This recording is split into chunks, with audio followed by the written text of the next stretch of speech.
brick and wood, shingles, and stairs. There are a lot of different looking homes in the Denver area, but as we know, it's the neighborhoods where they are built. I'm coming home, baby.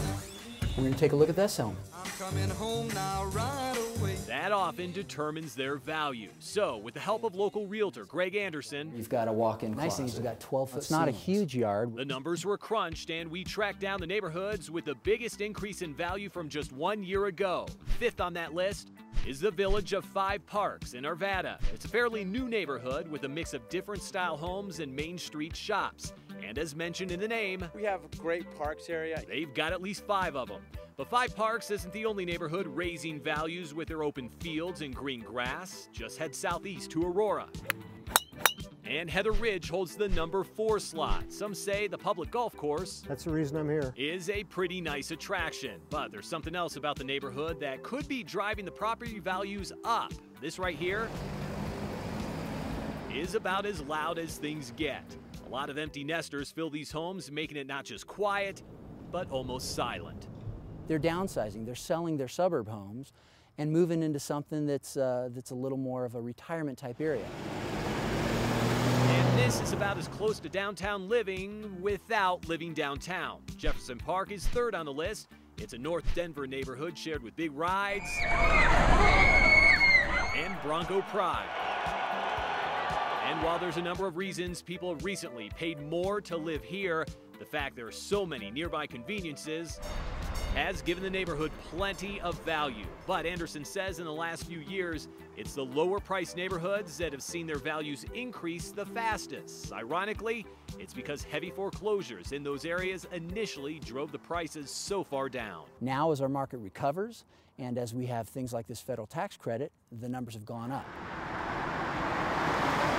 And the Cole neighborhood in northeast Denver may be one of those that he's talking about. It's number 2 on the list with an average home price of under $170,000.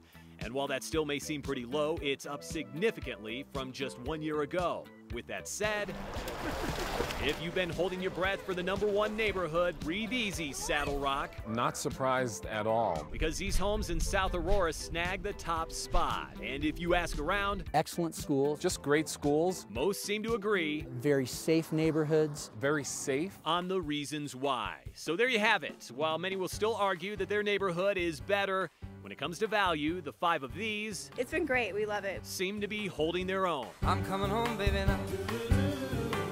I'm coming home now, right away. We're going to take a look at this home. Meredith McKinnon is looking to buy a home. And like most people on the hunt, she wants a house that will keep its value. I'm coming home, baby, now. From an investment standpoint, that was important because we don't know how long we're necessarily going to be in this house. So with the help of local realtor Greg Anderson, we set out to find the top 5 neighborhoods Meredith may want to stay away from.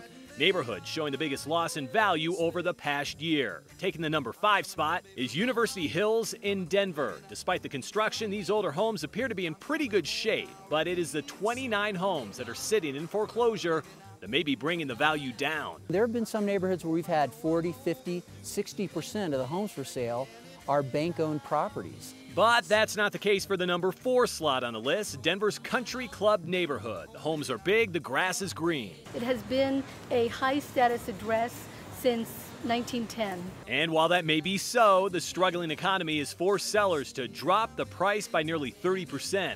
Head east to Aurora, and the neighborhood of Exposition Park is 3rd on the list. Average homes, average yards, but it's what you do not see We sometimes hear gunshots at night.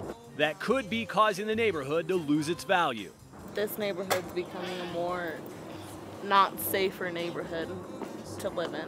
A little further north in the Peterson neighborhood takes 2nd place. Bigger properties, more space. And if you start fishing around for answers, you'll probably find there's no single reason for the drop in value. And finally, topping the list no neighborhood wants to top is the Southwest Denver neighborhood of Rosedale. You know, I like the neighborhood.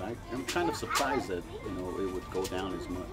And the numbers aren't good, down 37% from just 1 year ago, which means most of the homes for sale will not be sold even close to their asking price. Bottom line, if you do not have to sell in one of these neighborhoods, don't do it.